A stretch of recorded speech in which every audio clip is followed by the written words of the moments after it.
what's up, Facebook friends and family?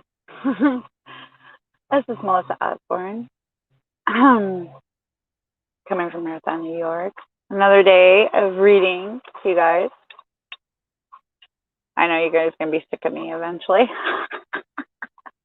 I just got notification, and I need to shut off my do not disturb. I'm going to get used to doing these. Hey, Rachel. How you doing, beautiful? But this is State My Path, How to Speak Persuasively, Not Abrasively. And this is kind of a long chapter. I think I should probably put it in because it's like about 10-15 pages. But it goes pretty fast. But let me know where you're tuning in if you're watching live. If you're a new viewer, say hi.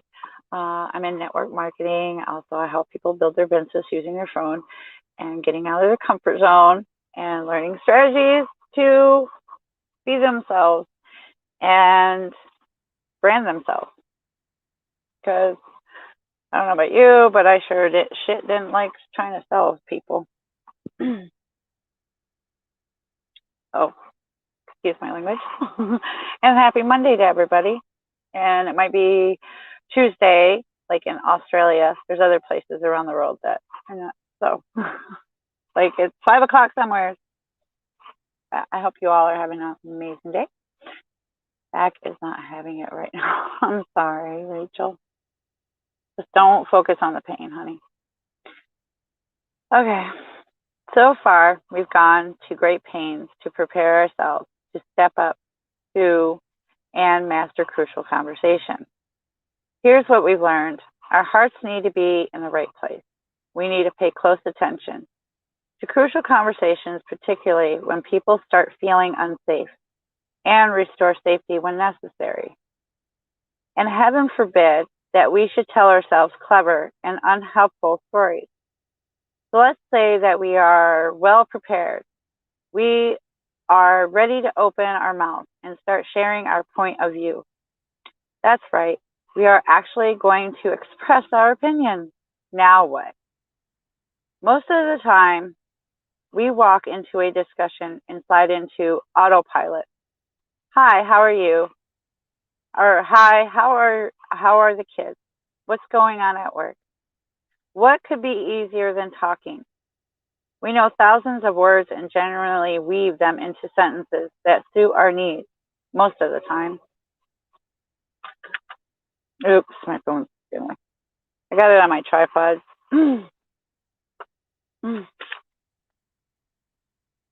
However, when stakes rise and our emotions kick in, well, that's when we open our mouth and don't do so well. In fact, as we suggested earlier, the more important the discussion, the less likely we are to be on our best behavior. More specifically, we advocate or express our views quite poorly. To help us improve our advocacy skills, I'm thinking I'm saying that right, we'll examine two challenging situations. First, we'll look at 5 skills for talking when what we have to say could easily make others defensive. Second, we'll explore how these same skills help us state our opinions when we believe so strongly in something that we risk shutting others down rather than opening them up to our ideals. Share risky meaning. Adding information to the pool of meaning can be quite difficult. When the ideals we're about to pour into the collective consciousness contain delicate, unattractive, or controversial opinions. I'm sorry, Martha, but people simply don't like working with you. You've been asked to lead the special project team. It's one thing to argue that your company needs to shift from green to red packaging. It's quite another to tell a person that he or she is offensive or unlikable. When the topic turns from things to people, it's always more difficult. And to nobody's surprise, some people are better at it than others. When it comes to sharing touchy information, the worst alternative between bluntly dumping their ideals into the pool of meaning and saying nothing at all. Either they start with, "You are not going to like this, but hey, somebody has to be honest." I don't know about you. I have had to do that. Hey Vicky, how you doing, beautiful? Nice to see you, hon. A classic fool's choice, or they simply say mum. Fearful they could easily destroy a healthy relationship. Those who are good at dialogue say some of what's on their minds, but they understate their views out of fear of hurting others. They talk all right, but they carefully sugarcoat their message. The best at dialogue speak their minds completely and do it in a way that makes it safe for others to hear what they have to say and respond to it as well. They are both totally frank and completely respectful.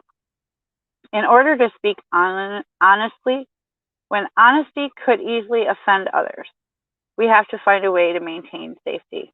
That's a bit like telling someone to smash another person in the nose, but don't hurt him. How can we speak the unspeakable and still maintain respect? Actually, it can be done if you know how to carefully blend three ingredients: confidence, humility, and skill. Confidence, most people simply won't hold delicate conversations. Well, at least not with the right person.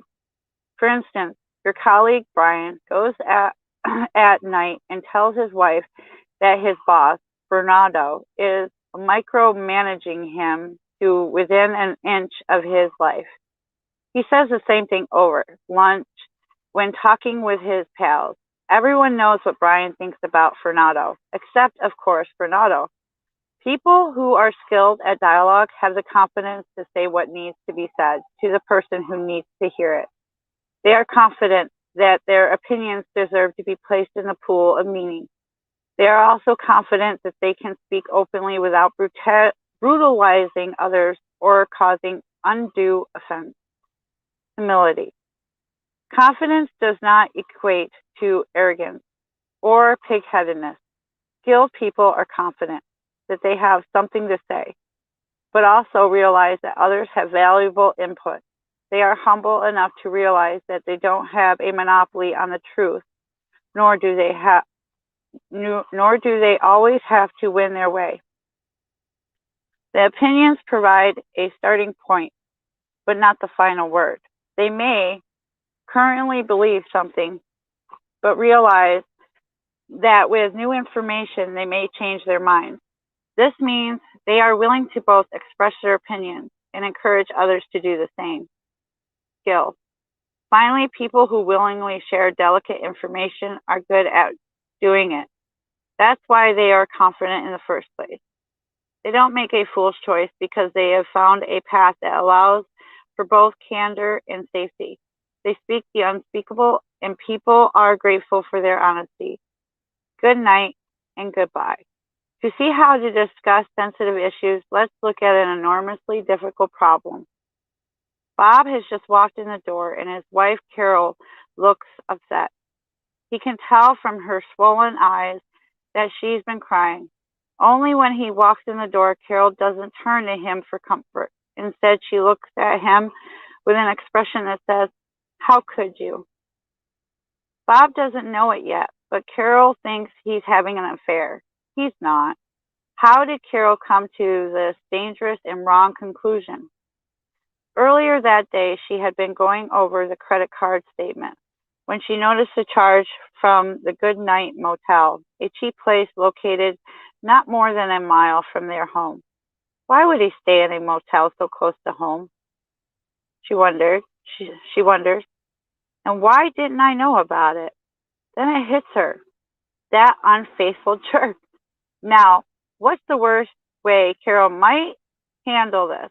One that doesn't involve packing up and moving back to Australia. What's the worst way of talking about the problem? Most people agree that jumping in with an ugly accusation followed by a treat or a threat is a good candidate for the distinction. It also what most people do, and Carol is no exception. I can't believe you're doing this to me, she says in a painful tone. Doing what? Bob asks, not knowing what she's talking about, but figuring that whatever it is, it can't be good. You know what I'm talking about, she says, continuing to keep Bob on edge. Do I need to apologize for missing her birthday? Bob wonders to himself. No, it's not even summer, and her birthday is on, well, it's sweltering on her birthday. I'm sorry, I don't know what you are talking about, he responds, taken aback. You are having an affair, and I have proof here, right here. Carol explains how, holding up a piece of crumbled paper. What's on the paper that says I'm having an affair, he asks, completely befuddled, because one, he's not having an affair, and two, paper contains not a single compromising photo. It's a motel bill, you jerk. You take some women to a motel and you put it on a credit card. I can't believe you are doing this to me. Now, if Carol were certain that Bob was having an affair, perhaps this kind of talk would be warranted. It may not be the best way to work through the issue, but Bob would at least understand why Carol made the accusation and hurled threats. But, in truth, she only has a piece of paper with some numbers on it. This tangible piece of evidence has made her suspicious.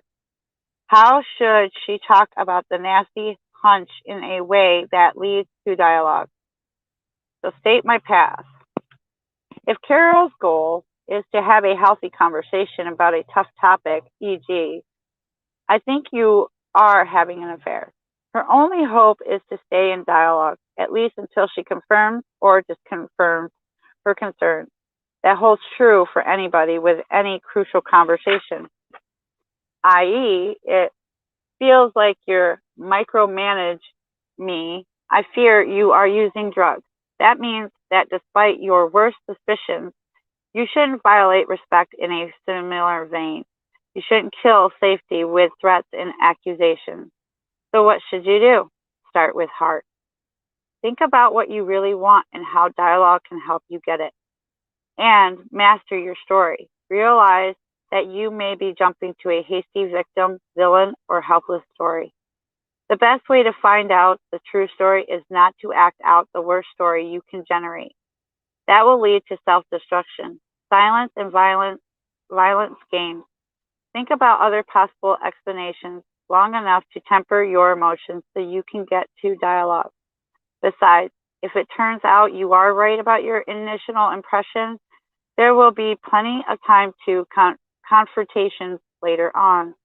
Once you've worked on yourself to create the right conditions for dialogue, you can then draw upon 5 distinct skills that can help you talk about even the most sensitive topics. These 5 tools can be easily remembered with the acronym STATE. It stands for share your facts, tell your story, ask for others' path, talk tentatively, encouraging testing. The first 3 skills describe what to do. The last 2 tell how to do it. The what skills share your facts. In the last chapter, we suggested that if you retrace your path to action to the source, you eventually arrive at the facts. For example, Carol found the credit card invoice. That's a fact. She then told a story. Bob's having an affair. Next, she felt betrayed and horrified. Finally, she attacked Bob. I should never have married you. The whole interaction was fast, predictable, and very ugly. What if Carol took a different route? One that started with facts. What if she were able to suspend the ugly story she told herself by initially thinking of alternative, plausible stories, and then started her conversation with the facts? Wouldn't that be a safer way to go? Maybe. She muses. Then it is a good reason behind all of this. Why don't I start with the suspicion bill and then go from there? If she started there, she'd be right. The best way to share your view is to follow your path to action from beginning to end, the same way you traveled it. Figure 7 through 1. Unfortunately, when we are drunk on adrenaline, our tendency is to do preciously the opposite. Since we are obsessing on our emotions and stories, that's what we start with. Of course, starting with our ugly stories is the most controversial, least influential, and most insulting way we could begin. See, hear, tell a story, feel, act. And it gives you like a little diagram. I appreciate you too, Vicky. And Rachel, I love you girls. To make matters worse, the strategy creates still another self-fulfilling prophecy. We are so anxious to blurt out our unflattering conscious conclusions that we say things in extremely ineffective ways. Then we get bad results, and we are going to get bad results. We tell ourselves that we just can't share risky views without creating problems. So the next time we've got something sticky to say, we are even more reluctant to say it. We hold it inside where the story builds up steam. And when we do eventually share our horrific story, we do so with a vengeance. The cycle starts all over again. Facts are the least controversial. Facts provide a safe beginning. By their very nature, facts aren't controversial. That's why we call them facts. For example, consider the statement, yesterday you arrived at work 20 minutes late. No dispute there. Conclusion, on the other hand, are highly controversial. For example, you can't be trusted. That's hardly a fact. Actually, it's more like an insult, and it can certainly be disputed. Eventually, we may want to share a conclusion, but we certainly don't want to open up with a controversy. Facts are the most persuasive, in addition to being less controversial. Facts are also more persuasive than subjective conclusions. Facts from the foundation of belief. So if you want to persuade others, don't start with your stories. Start with your observation, for example. Which of the following do you find more persuasive? I want you to stop sexually harassing me. Or, when you talk to me, your eyes move up and down rather than you look at my face. And sometimes you put your hand on my shoulder. While we are speaking here about being persuasive, let's add that our goal is not to persuade others that we are right. We aren't trying to win the dialogue. We just want our meaning to be added to the pool to get a fair hearing. We are trying to help others to see how reasonable, rational, and decent person could end up with the story we are carrying. That's all.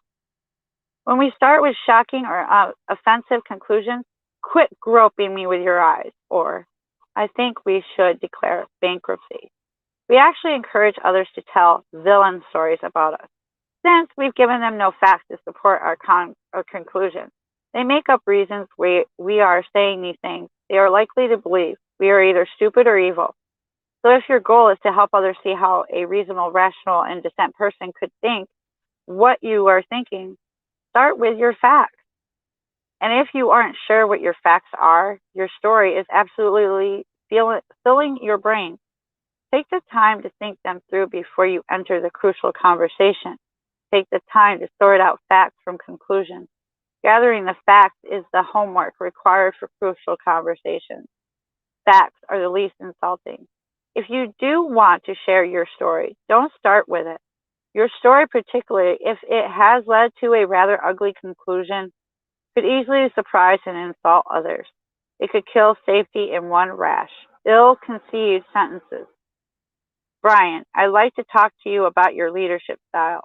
You micromanage me, and it's starting to drive me nuts. Fernando, what? I ask you if you are going to be done on time, and you lay into me with, if you start with your story, and in so doing, kill safety, you may never actually get to the facts. Begin your path with facts in order to talk about your story. You need to lead the others involved down your path to action.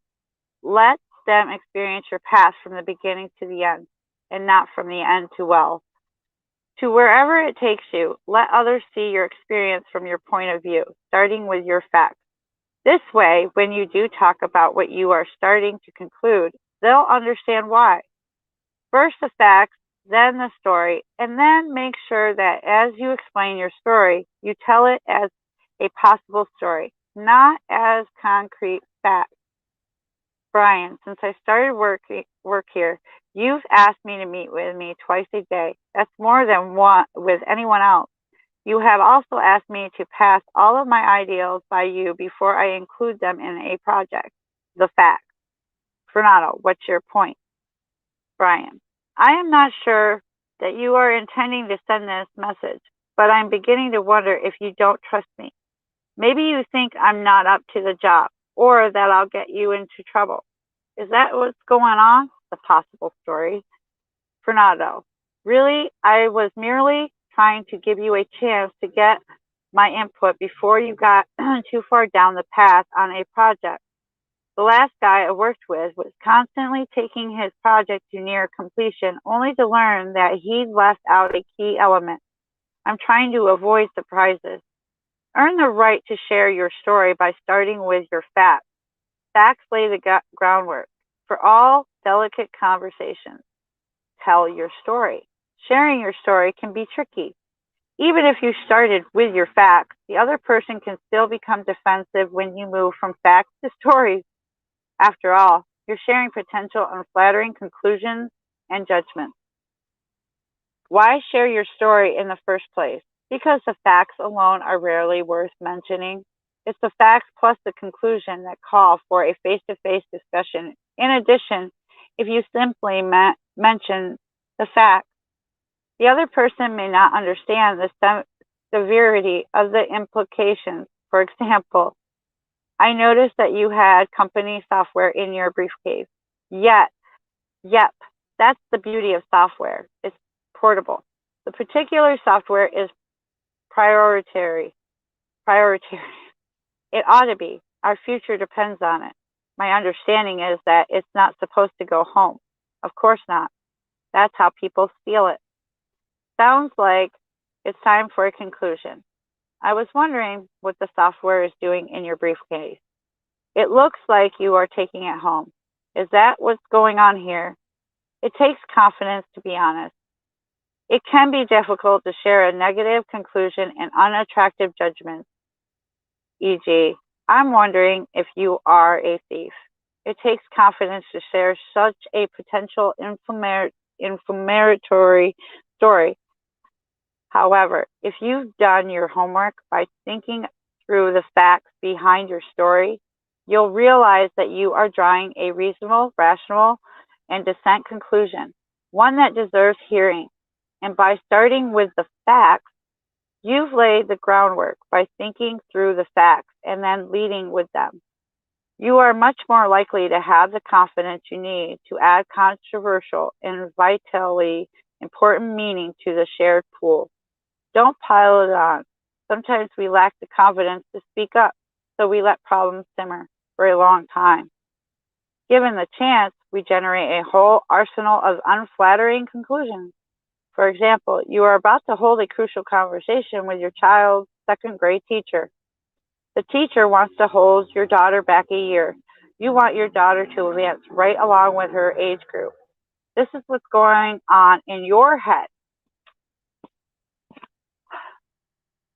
I can't believe this. This teacher is straight out of college and she wants to hold Debbie back.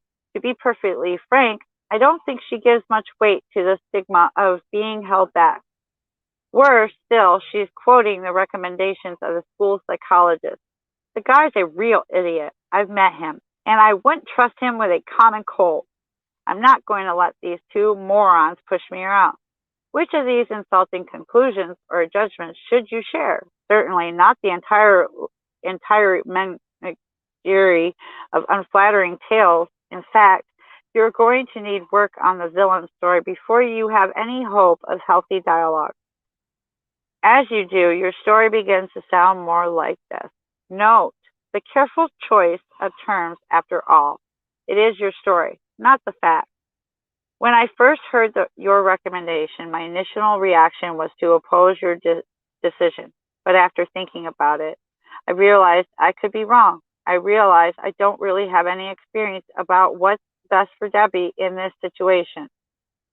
Only fears about the stigma of being held back.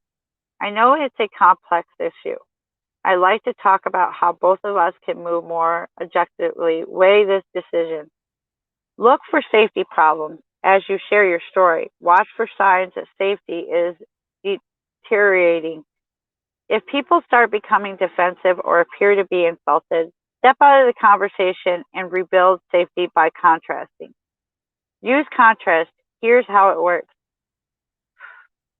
I know you care a great deal about my daughter, and I'm confident you are well trained. That's not my concern at all.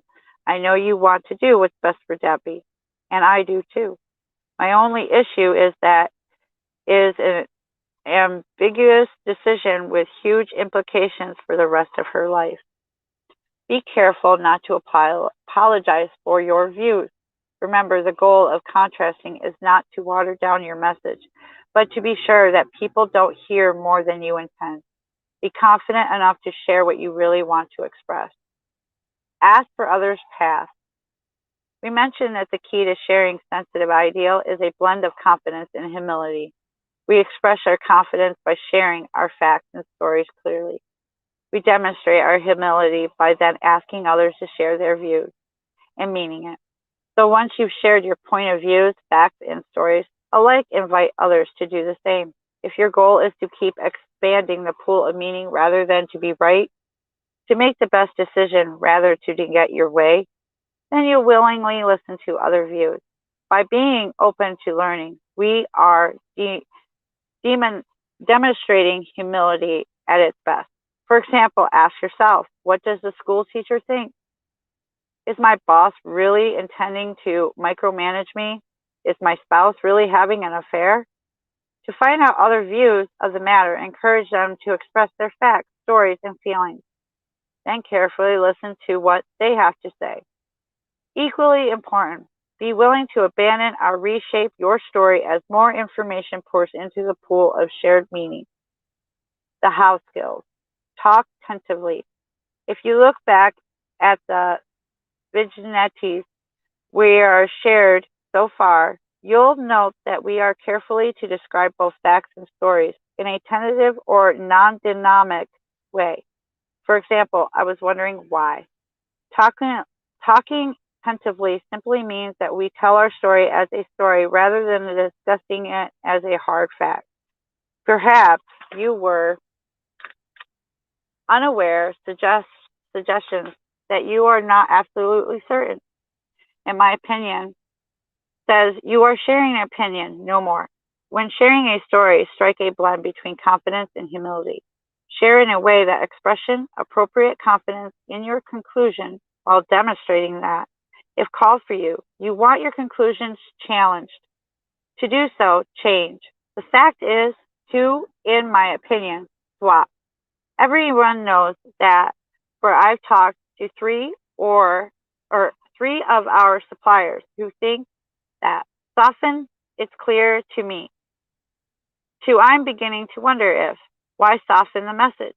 Because we are trying to add meaning to the pool, not force it down other people's throats. If we were too forceful, the information won't make it into the pool.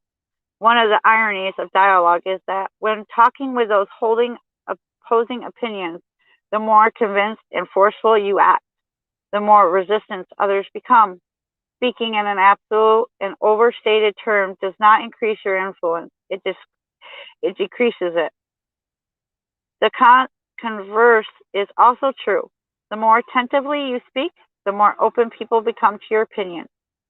Now, this raises an interesting question. Individuals have asked us if being tentative is akin to being manipulative.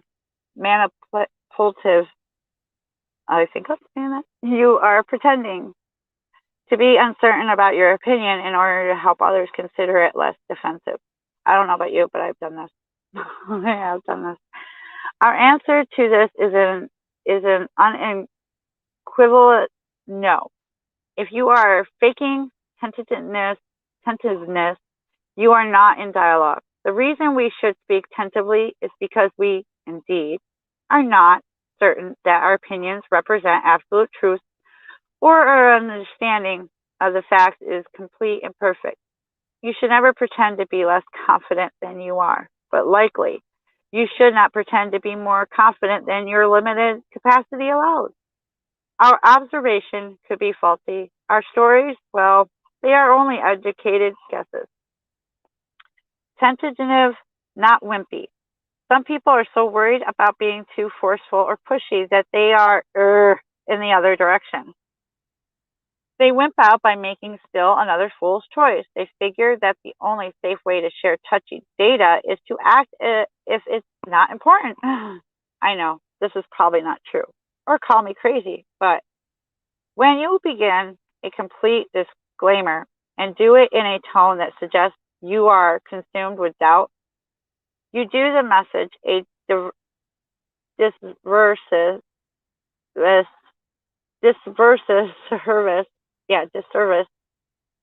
It's one thing to be humble and open. It's quite another to be clinically uncertain.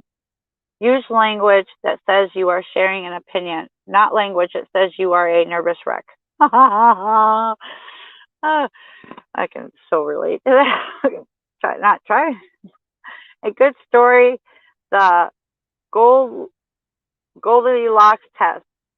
To get a feel for how to best share your story, making sure that you are neither too hard nor too soft, consider the following example.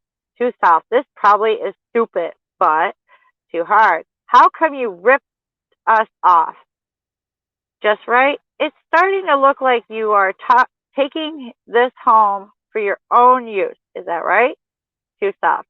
I'm ashamed to even mention this, but too hard. Just when did you start using hard drugs? Just right. It's leading me to conclude that you are starting to use drugs. Do you have another explanation that I'm missing here?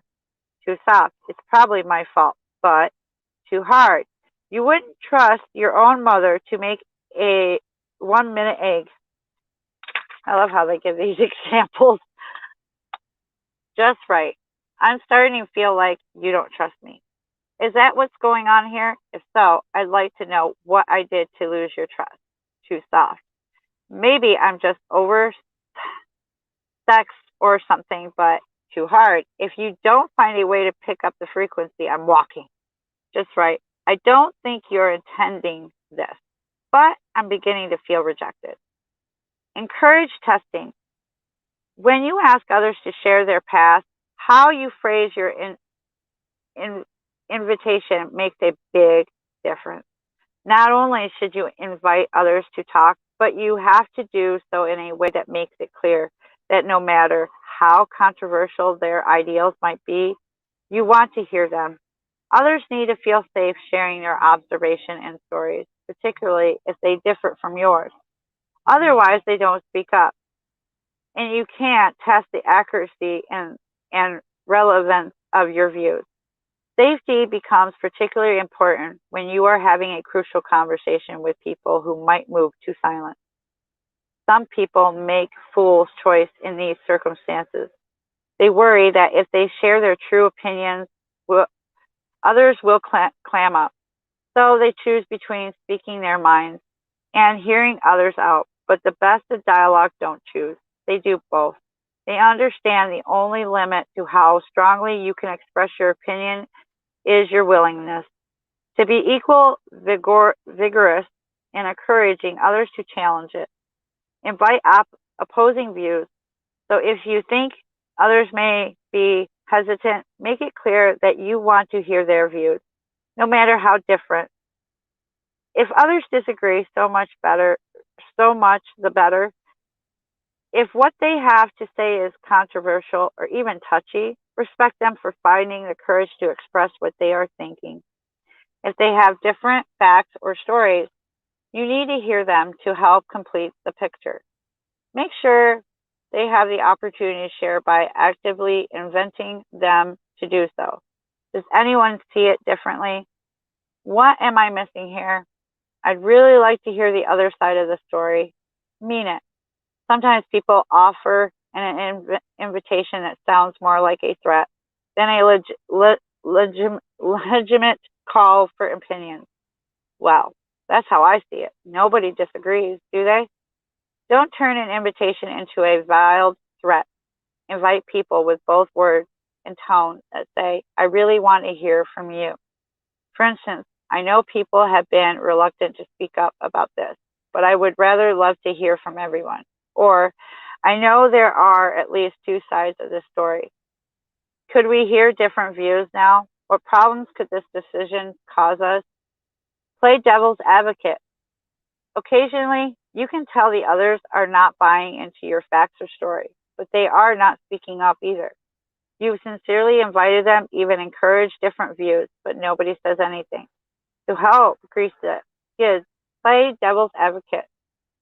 Model disagreeing by disagreeing with your own view. Maybe I'm wrong here. What if the opposite is true? What if the reason sales have dropped is because?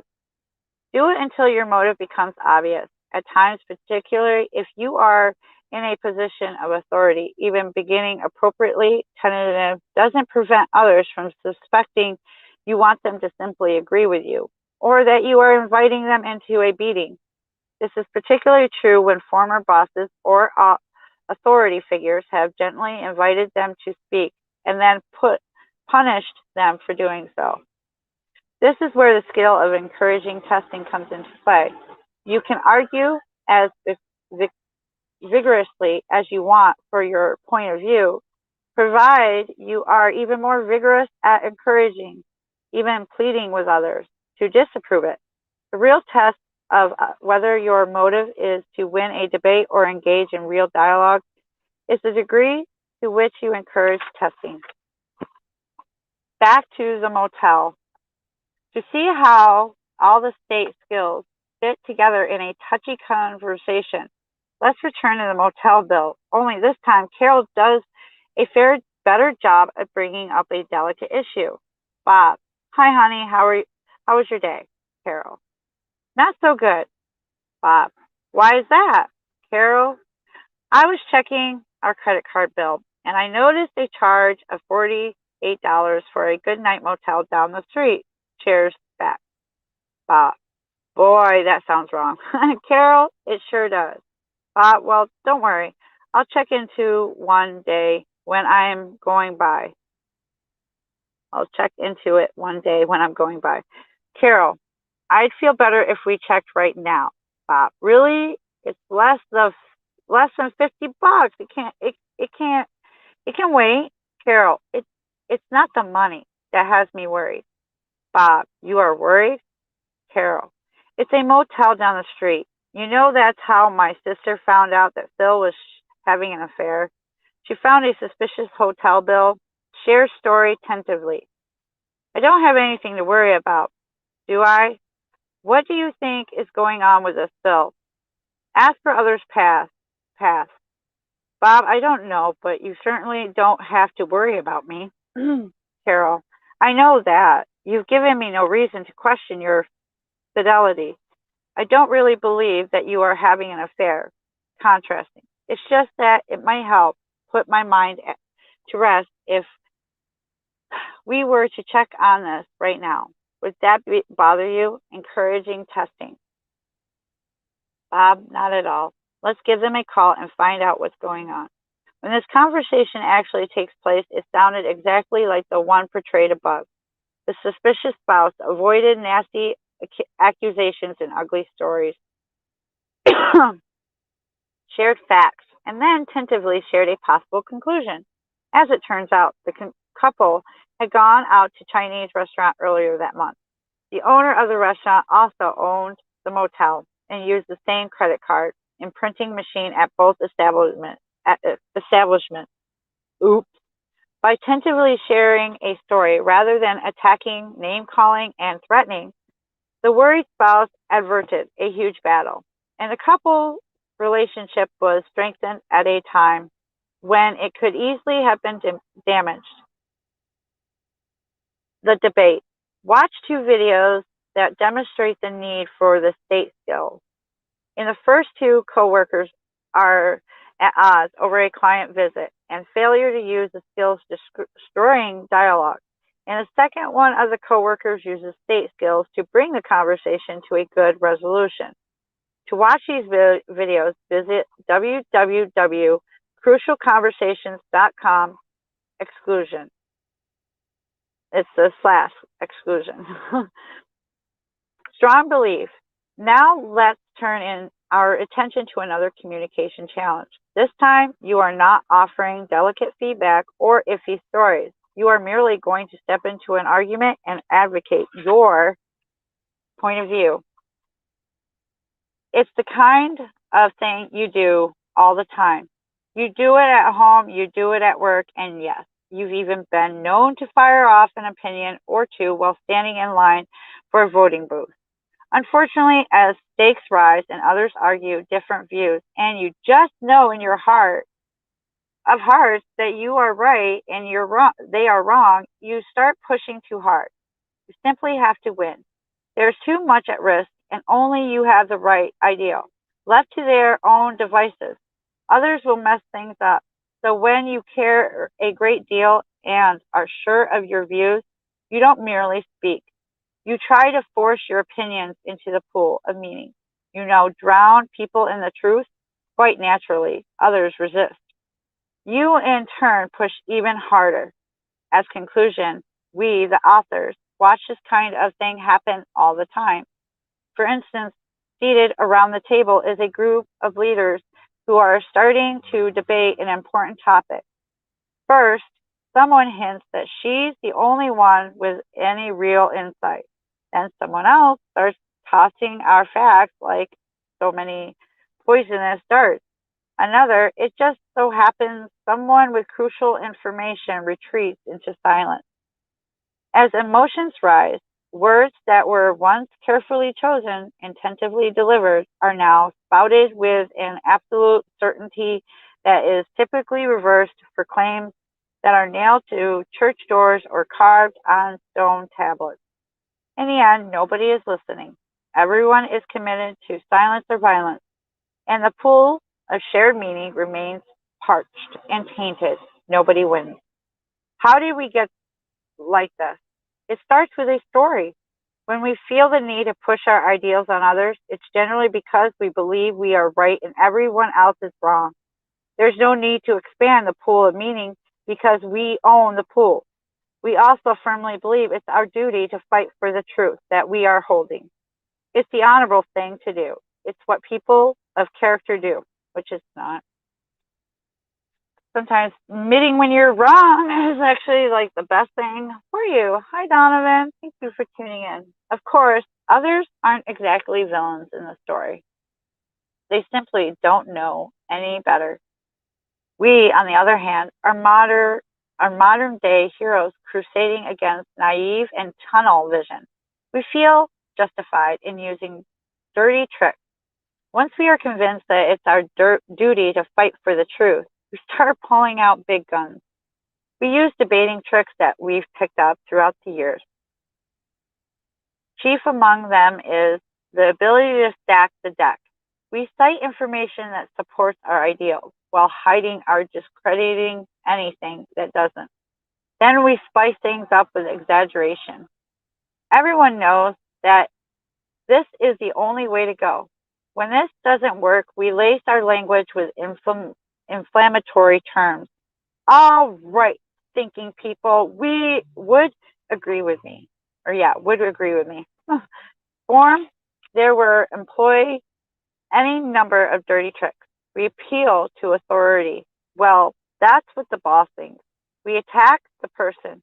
You are not so naive as to actually believe that. We draw hasty generalizations. If it happened in our overseas operation, it'll happen here for sure. We attack a straw man. Sure, we can follow your plan if we want to offend our top customer and lose the business. And again, the harder we try and the more forceful and nasty our tactic, the greater the resistance we create, the worse the result. and the more battered our relationship. How do we change? The solution to employing excessive advocacy is actually rather simple. If you can just bring yourself to do it, when you find yourself just dying to convince others that your way is best, back off your current attack and think about what you really want for yourself, others, and the relationship. Then ask yourself, how would I behave if these were the result I really wanted? When your adrenaline level gets below the 0.05 legal limit, you'll be able to use your state skills. Okay, is this almost done? Almost done. Oh, yep, one more page. First, learn to look. Watch for the moment when people start to resist you. Perhaps they begin to raise the volume and or overstate the fact behind their views in reaction to your tactics, or perhaps they retreat into silence. Turn your attention away from the topic, no matter how important, and onto yourself. Are you learning forward? Are you speaking more loudly? Are you starting to try to win? Are you speaking in lengthy monologues and using dirty tricks? Remember, the more you care about an issue, the less likely you are to be on your best behavior. Right? The more you care about an issue, the less likely you are to be on your best behavior. Second, tone down your approach. Open yourself up to the belief that others might have something to say. And better still, they might even hold a piece of the puzzle, and then ask them for their views. Of course, this isn't easy. Backing off when we care the most is so counterintuitive. I can't. Sorry. Most of us have trouble doing so. It's not easy to soften your language when you are positive about something.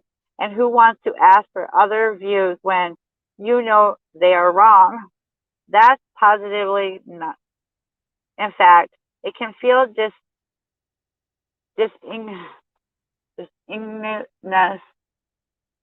to be tentative when your own strong belief is to being brought into question. Of course, when you watch others shift from healthy dialogue to forcing their way on others, it's obviously that if they don't back off, nobody will buy in. That's when you are watching others. On the other hand, when we ourselves are pushing hard, it's the correct thing to do, right? Let's face it, when it comes to our strongest views, passion can be our enemy. Of course, feeling strongly about something isn't bad in and of itself. It's okay to have strong opinions. The problem comes when we try to express them. For instance, when we believe strongly in a concept or a cause, our emotions kick in and we start trying to force our way onto others.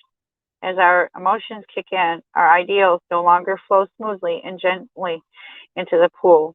Instead, our thoughts shoot out of our mouths like water of a raging fire hydrant. And guess what? Others become defensive. When this happens, when our emotions turn our ideals into a harsh and painful stream of thoughts, our honest passion kills the argument rather than supports it. Catch yourself. So what's a person to do? Catch yourself before you launch into a monologue. Realize that if you are starting to feel indignant, or if you can't figure out why others don't buy in, after all, it's so obvious to you. Recognize that you are starting to enter dangerous territory. Back off your harsh and conclusion language, but don't back off your belief. Hold to your belief, merely soften your approach. My crucial conversation, Lori A. 3 years ago, my teenager daughter was diagnosed as bipolar. The manic highs and lows are incredibly frightening because they often turn violent.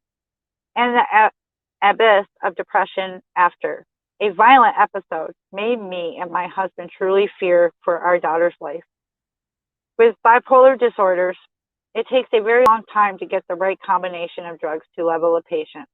Patients also have to be extremely consistent with their prescriptions. Of course, prescription drugs or alcohol are forbidden. During this difficult time, we had the police at our house to diffuse the violence. We watched helplessly as she used drugs, alcohol, and cut herself. She stopped going to school. We had her hospitalized. We prayed a lot.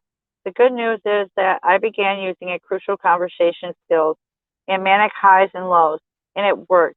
The contrasted statement was extremely effective, and it still is, in diffusing her anger and sadness later on after she was level. The state, my past skills became a literally lifesaver. I noticed that if I was carefully to remove my judgments when I shared my concerns and just state this factually, then encourage her to share her views, she could hear me much easier. With the help of crucial conversation, I was able to maintain a relationship with my daughter during a time in her life when she was hard to reach. Since her diagnosis and treatment, she has truly turned her life around. She takes her medication, changed her friendship, goes to therapy, asks for support from her teachers. When she is feeling stressed in school, volunteers with special needs kids at church, and most importantly, talks to my husband and to me. As we face more challenges ahead, I can and will continue to use these skills in many ways. I believe you have helped us save her. Lori A. Summarizing, state my path. When you have a tough message to share, or when you are so convinced of your own righteousness and that you may push too hard, remember to state your path. Share your facts. Start with the least controversial, most persuasive elements from your path to action. Tell your story. Explain what you're beginning to conclude. Ask for others' paths. Encourage others to share both their facts and their stories. Talk tentatively. State your story as a story. Don't disguise it as a fact. Encourage testing. Make it safe for others to express differing, or even opposing views. So, and I can relate to that one, but a lot of the medications had more harmful effect, and I ended up doing more stupid shit. But that is my story, not fact. But some people can say otherwise. But thank you for tuning in. I'm grateful for y'all. Y'all have a good evening, good night, good afternoon, wherever you are. And stay tuned in. And I will see you on the next live. Toodaloo. And I would like to hear you guys' stories. Because I'm actually interested. I'd like to hear your stories. And your views on this matters of having a conversation with somebody that's kind of hard, or even a boss. Because I've had to change certain conversations with bosses, and so that it didn't go too violent or silent. But sometimes silence is a bad way, because then you can step back and then come back into the conversation. Because I've done that. So I've experienced that kind of yin and yang. But I thank you all for tuning in, and I will see you on the